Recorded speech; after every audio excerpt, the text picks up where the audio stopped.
परं तत्त्वाय नारायणाय गुरुभ्यो नमः। सुरंगो नित्यं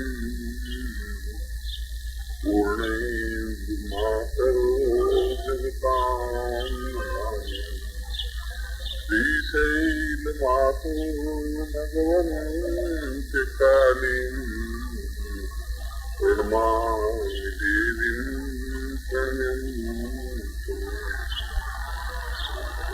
मैं समस्त शत्रुओं को नाश करने वाली और जीवन में सभी प्रकार से अद्भुतान देने वाली माँ काली की शरण में उनसे याचना करता हूँ कि ये सभी शिष्य जीवन में पूर्णता और सफलता प्राप्त करें, ऐसा ही आशीर्वाद। महाविद्याओं में श्रेष्ठ भगवती महाकाली के साधना शिविर का तीसरा दिन है। यह पहला दूसरा और तीसरा दिन को उनके अन्वय को, मंत्र को, आयुध को, स्वरूप को समझने के लिए, प्राण प्रतिष्ठा आदि के लिए है। और पिछले 4 दिन मंत्रात्मक और मंत्रात्मक सफलता सिद्धि और किस प्रकार से वह आत्मनिष्ठ हो सके उसके लिए पूर्वार्ध और उत्तरार्ध। आज इसकी प्राण प्रतिष्ठा प्रयोग जो कि अत्यधिक जरूरी है वह मैं पहले आपको समझा। प्राण प्रतिष्ठा से तात्पर्य यह है कि किसी भी मूर्ति या चित्र या यंत्र अपने आप में कोई विशेष प्रभाव युक्त नहीं होता। मनुष्य भी अपने आप में प्रभाव युक्त नहीं होता। यदि केवल शिष्य या केवल व्यक्ति स्व शरीर स्व प्राण विद्यमान है तब भी वह प्राण प्रतिष्ठा युक्त, जैसा कि मैंने बताया कि दीक्षित या दीक्षा युक्त नहीं है, उसमें विशेष शक्ति का संचार नहीं है, तब तक उसकी ऊर्ध्वगामी प्रक्रिया या जीवन में ऊंचा उठने की जो प्रक्रिया होनी चाहिए वो नहीं हो पाती। जीवन में 2 स्थितियां हैं। हमारे शरीर के 2 भाग हैं।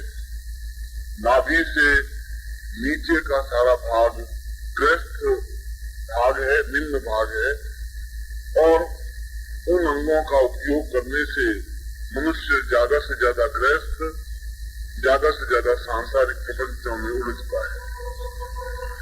नाभि से ऊपर का सारा भाग ऊर्ध्व चेतना युक्त कहलाता है और ऊपर का भाग जागृत होने से व्यक्ति ऊर्ध्वमुखी बनता है, प्राणस चेतना युक्त बनता है, ब्रह्मांड साधना में युक्त बनता है और ब्रह्ममय बनता है। व्यक्ति की दोनों प्रवृत्तियां हैं। निम्न प्रवृत्तियां बिना प्रयास के संभव है और नाभि से ऊपर की प्रवृत्तियों के लिए विशेष ज्ञान, विशेष मार्गदर्शन, विशेष अध्ययन और विशेष अध्येता की जरूरत है। हम जो ये साधना में बैठे हैं ये ऊर्ध्वमुखी साधना के लिए है, जीवन को अभ्युत्थान देने की साधना के लिए है, जीवन को ऊंचा उठाने की साधना के लिए। इसलिए चाहे आपके सामने किसी भी प्रकार की साधना हो,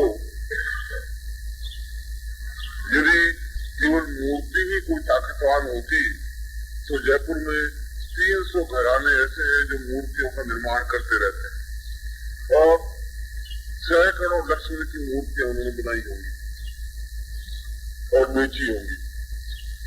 यदि मूर्ति ही कोई ताकतवान हो तो उनके घर में 20 लक्ष्मी की मूर्तियां, 30 लक्ष्मी की मूर्तियां तो हर समय विद्यमान रहती है। हमारे घर में तो पूजा स्थान में एक लक्ष्मी की मूर्ति रहती है या मंदिर में एक लक्ष्मी की मूर्ति होती है, मगर वे जीवन भर दरिद्री के दरिद्री बने रहते हैं, जाते हैं, कमाते हैं और खाते हैं, संपन्न नहीं हो पाते। मूर्ति अपने आप में संपन्नता नहीं दे सकती, मगर वही मूर्ति वहां से खरीद करके जब मंदिर में स्थापित करते हैं तो विशेष मुहूर्त में विशेष मंत्रों से उसमें प्राण प्रतिष्ठा करते हैं, और विशेष प्राण प्रतिष्ठा युक्त होने पर ही उस मूर्ति में वह चमत्कार या वह विशेषता आ पाती है जिसकी वजह से उसके अध्ययन से, उसकी सेवा से, उसकी साधना से व्यक्ति संपत्तिवान बन सकता है। इसलिए विश्वामित्र संहिता में एक प्रमाण दिया है कि किस प्रकार से हम ये अनुभव करें। आप इसको समझें, किस प्रकार से अनुभव करें कि यह मूर्ति में प्राण प्रतिष्ठा हुई है या नहीं हुई है। पंडित तो मंत्र पढ़ लेंगे, आप अगर घर में बुलाएंगे पंडित जी को तो पंडित जी कुछ भी मंत्र पढ़े, आपसे तो वो ज्यादा विद्वान नहीं, क्योंकि वो जो पढ़ेंगे आप सुनेंगे कि मंत्र पढ़ रहे हैं विद्वान, और वो कह देंगे कि चलो बच्चा ये मूर्ति प्राण प्रतिष्ठा हो गई, वो करते हैं। यूट्यूब में 5000 पंडितों के घर हैं और एक घर में अगर 3 की औसत माने बाप हो और 2 बेटे तो 15,000 पंडित हैं। और यदि बिल्कुल निष्पक्ष दृष्टि से देखा जाए तो मेरी दृष्टि में उन 15,000 पंडितों में केवल 22 या 23 पंडित हैं, बाकी सभी आजीविका वृत्ति करके कमाने खाने वाले पंडित सभी हैं। सभी को मैं नमन करता हूँ, मगर जिनको विद्वान कहा जाना चाहिए ऐसे केवल मेरे हिसाब से 22 या 23 है। बाकी ब्राह्मण कुछ भूखे नहीं मर रहे, बाकी लोगों को यजमान मिल रहे हैं, तो यजमानों को पंडित मिल रहे हैं। वे पंडित सब विधि भी करवाते होंगे, पूजा पाठ भी करवाते होंगे, यजमान को कल्याण भी करते होंगे, यजमान भी उपकृत होता होगा, मगर जब तक सही ज्ञान नहीं है, जब तक सही मंत्रोच्चारण नहीं है, जब तक विधि रत्यता नहीं है, तब तक किसी प्रकार का लाभ नहीं हो सकता। इसलिए विश्वामित्र संहिता में बताया है कि प्राण प्रतिष्ठा का एक ही कसौटी है कि मूर्ति को या चित्र को या यंत्र को रख दिया जाए और उसके 6 फीट की दूरी पर एक बड़ा शीशा रख दिया जाए मुंह देखने का, बीच में एक पर्दा लटका दिया जाए मलमल का, मलमल के पर्दे के उस तरफ शीशा हो बीच में 3 फुट की दूरी पर, और इधर पंडित बैठ जाए, वो मूर्ति रख दे, यजमान भी बैठ जाए और फिर प्राण प्रतिष्ठा पंडित जी करे। और पूर्ण प्राण प्रतिष्ठा प्रयोग होने के बाद जो ही प्राण प्रतिष्ठा का अंतिम मंत्र उच्चारण हो उस समय वो पर्दा हटा दिया जाए, और पर्दा हटाते ही अगर वो शीशा टूट करके गिर जाता है, सड़क जाता है उसके तेज के प्रभाव से, तो समझना चाहिए कि प्राण प्रतिष्ठा हुई। और यदि ऐसा नहीं होता है तो केवल शब्दों की लिफाजी हुई है, प्राण प्रतिष्ठा नहीं। यह एक कसौटी है। आज के युग में भी यह कसौटी उतनी ही मान्य है जितनी आज से 100 साल पहले मान्य थी। उसमें स्फटिक शिला रखते थे, शीशा मुंह देखने का रखते नहीं थे। तो आज को शीशा जो संवेदनशील हो थोड़ा, जिससे हम तुरंत अनुभव कर सके, ये सीधी सादी कसौटी। यही कसौटी यजमान को जब बिठाया जाता है यज्ञ में, या गुरु जब शिष्य को बिठाता है साधना में, तब उसको भी प्राण प्रतिष्ठा युक्त करते हैं। आप इस समय जो है वे प्राण युक्त नहीं है, जीव युक्त है। जीवन तो है आप में, प्राण चेतना नहीं है। प्राण चेतना बिल्कुल एक ऊर्ध्वगामी प्रवृत्ति है, जीव चेतना अधोगामी प्रवृत्ति।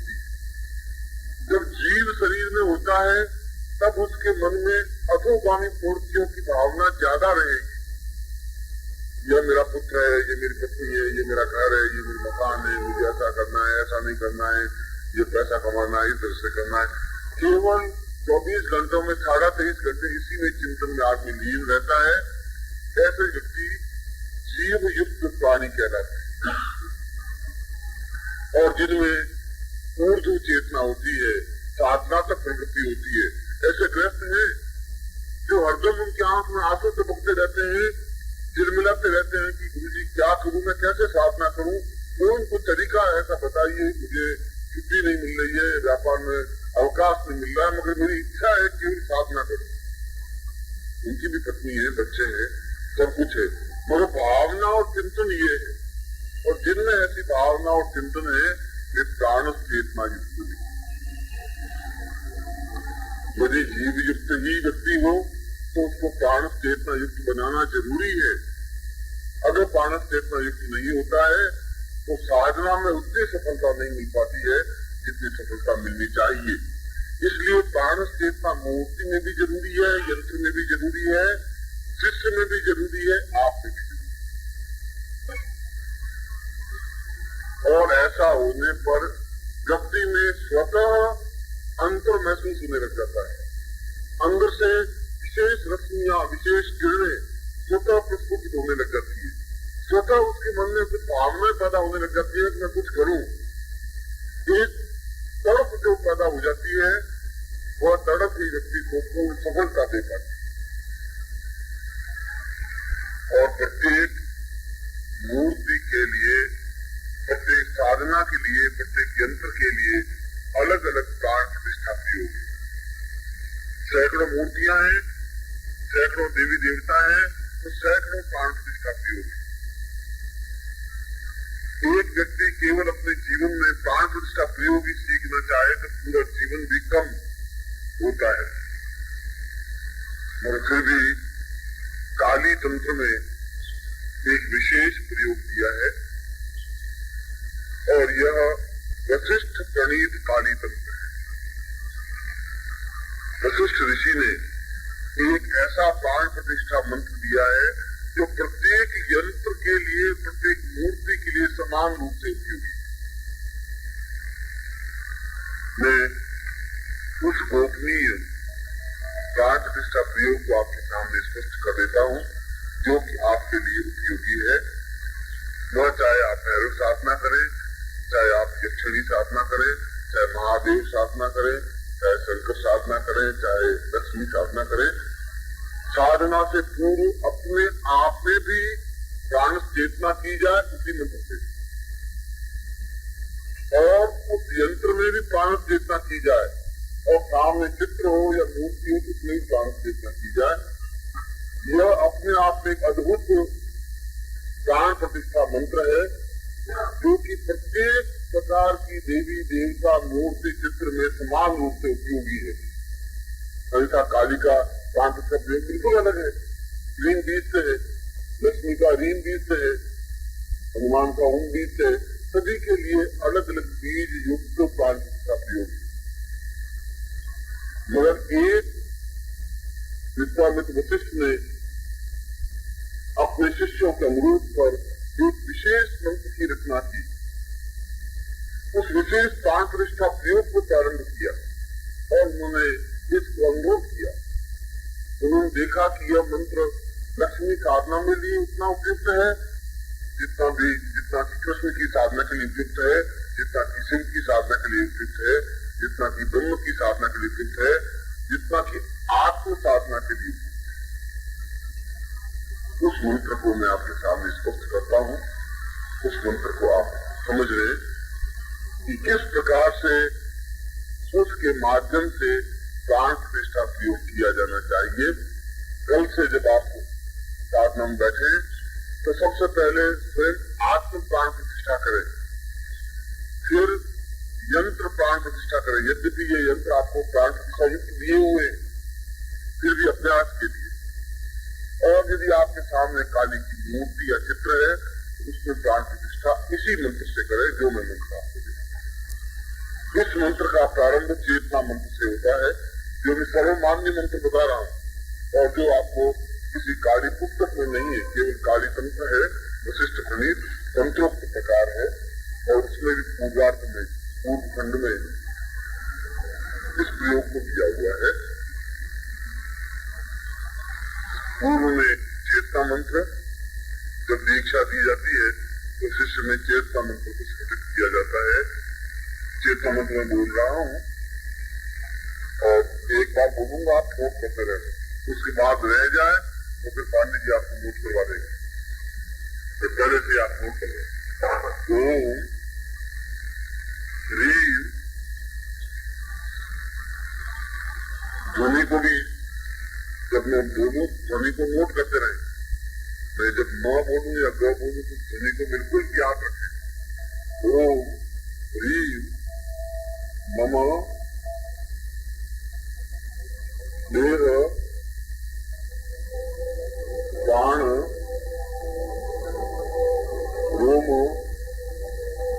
प्रतिरोम चैतन्य जागृय भीम ओम नमः।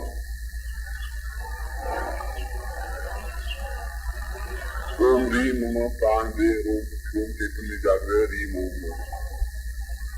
इसमें मम शब्द का अगर खुद आत्म मंत्र करना है, खुद को प्राण चेतना युक्त बनाना है तो मम बोलना है, और यदि किसी यजमान को शिष्य को बोलना है तो शिष्य का नाम उल्लेख करना पड़ेगा। अमुक गोत्रोत्पन्नो हम अमुक शर्मा हम, मम की जगह वो उपयोग करना पड़ेगा। जैसे गुरु के अगर आपकी प्राण चेतना मुझे करनी है, यदि आप खुद करें तो मम शब्द सही है, मम का मतलब मेरा, और यदि मुझे आपकी प्राण चेतना करनी है तो मम की जगह वशिष्ठ गोत्रोत्पन्नो हम हरिकृष्ण शर्मा हम या हरिजन शर्मा, इस प्रकार से जोड़ना पड़ेगा। हालांकि आपको अभी गुरु बनने में देरी है, इसकी जरूरत नहीं है, आप मन को कोई जान रहे। और इस चेतना मंत्र के बाद प्राण प्रतिष्ठा मंत्र,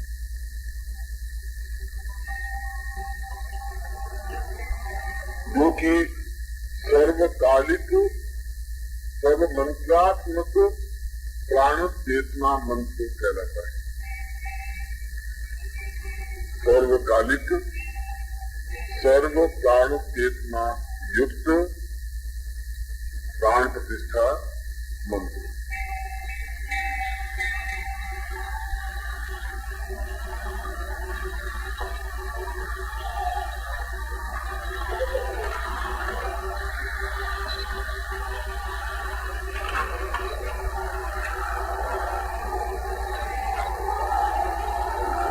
इसको मंत्र को समझने से पहले आपको स्वर और व्यंजन आपने सीखे होंगे बचपन में। 12 स्वर है, अ आ ई उ ए आई ओ औ अनुसा, ये तो याद है। और फिर व्यंजन है क ख ग घ च छ ज झ य प ठ ड ढ प फ द ढ प फ द घ य र ल व स स ह क्षेत्रज्ञ नहीं, ये स्वर व्यंजन का इनको उपयोग पड़ेगा, इसलिए मैंने ये उच्चारण समझाया। इसमें प्रत्येक अक्षर के साथ में पहले विनियोग लिख दीजिए। ओम अक्षर, विनियोग का मतलब है आंख में जल लेकर के छोड़ना, इसमें क्या कार्य करने जा रहा। ओम अक्षर अमुक प्राण प्रतिष्ठा मंत्रस्य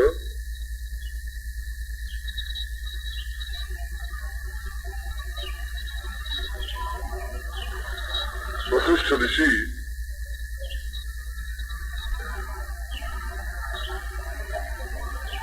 ऊर्ध्व छंद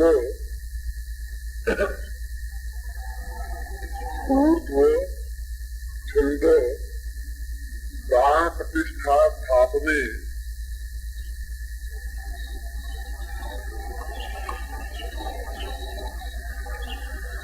विनियोग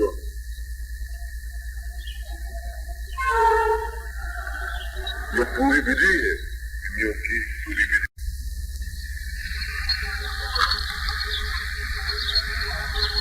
अब मैं मूल मंत्र ओम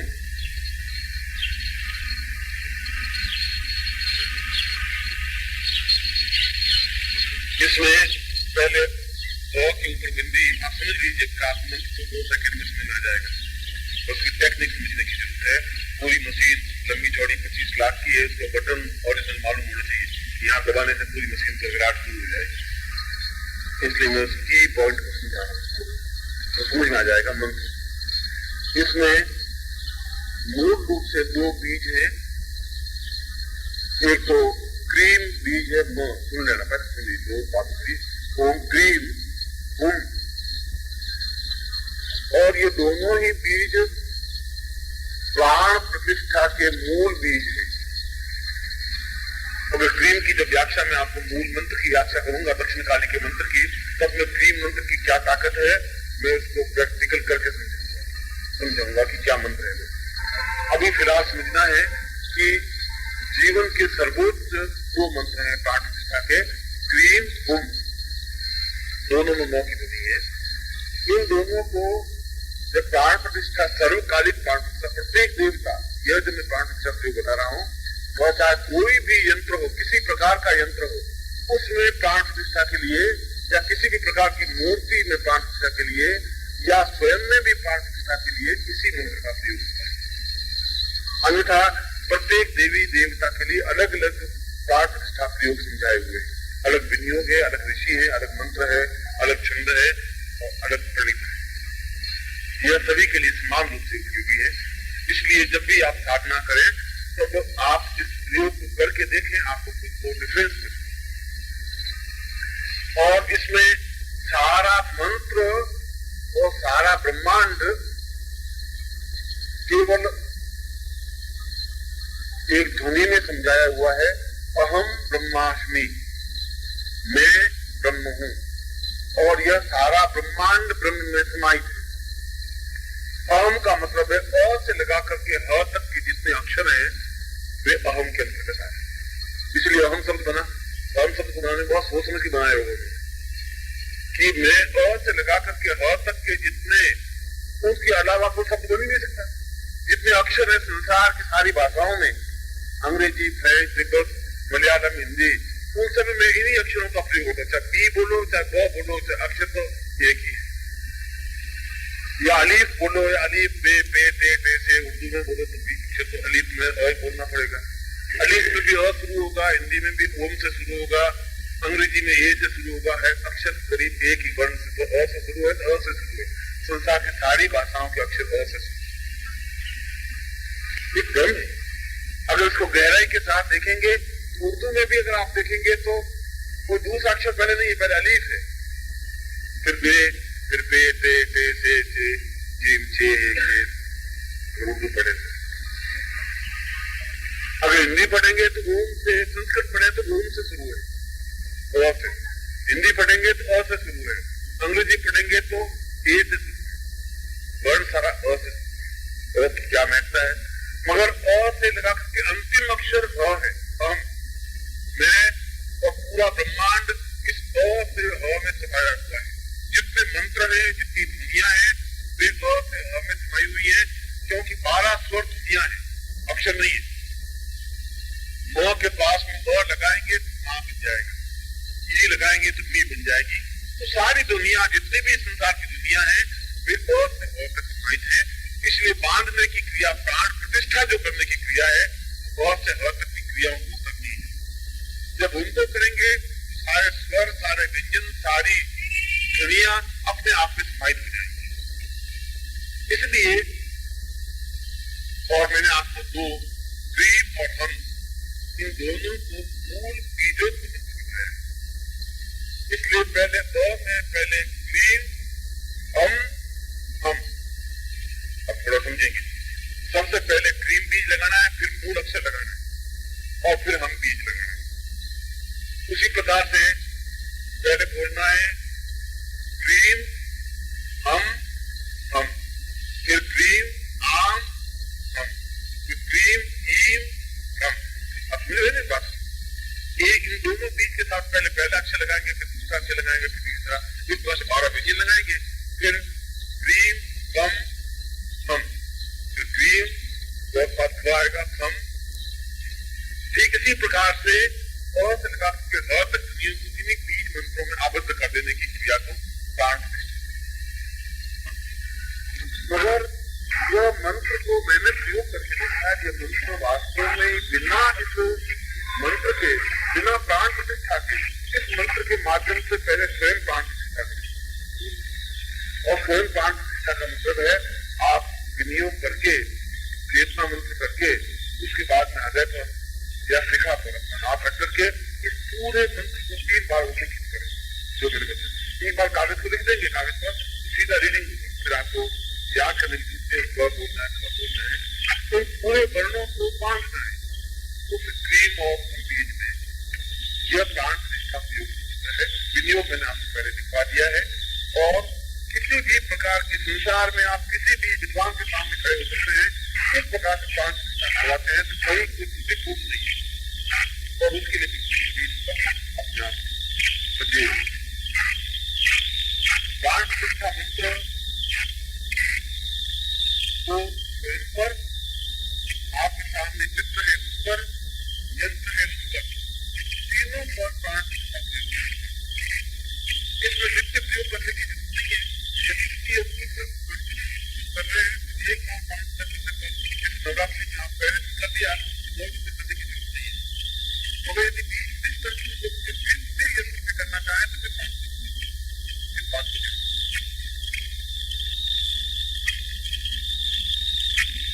प्राण प्रतिष्ठा के 5 स्थितियों को और ध्यान रखना चाहिए।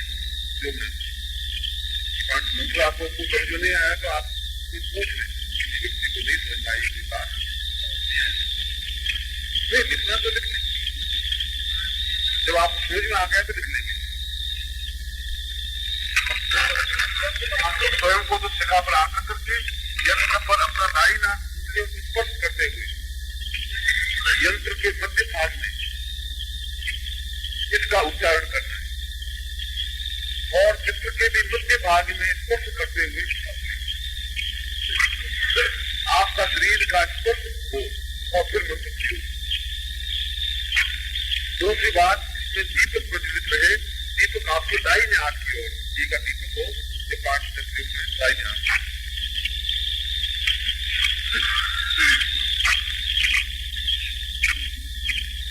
तीसरा, प्राण प्रतिष्ठा के 2 भेद में सामान्य विशेष और एक अति विशेष। सामान्य में केवल एक विशेष में 3 बार प्रयोग करता है, अति विशिष्ट में एक बार प्रयोग। सामान्य रूप से काम कर जाते, अति विशिष्ट को बहुत बड़ा प्रयोग, बहुत बड़ा में साधना करनी है। अब एक से एक बात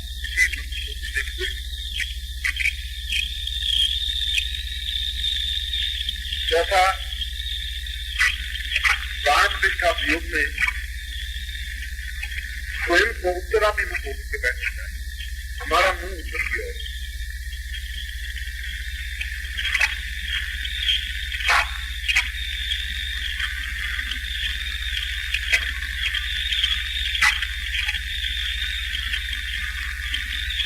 और 5वां, प्राण प्रतिष्ठा प्रयोग से पूर्व गुरु अनुमति या गुरु की पूजन या जो भी आपके इष्ट की पूजन हो, यदि आपका कोई गणपति इष्ट हो तो गणपति इष्ट की पूजन करके, गुरु हो तो गुरु की पूजन करके उसके बाद में प्राण प्रतिष्ठा उनकी साक्षी।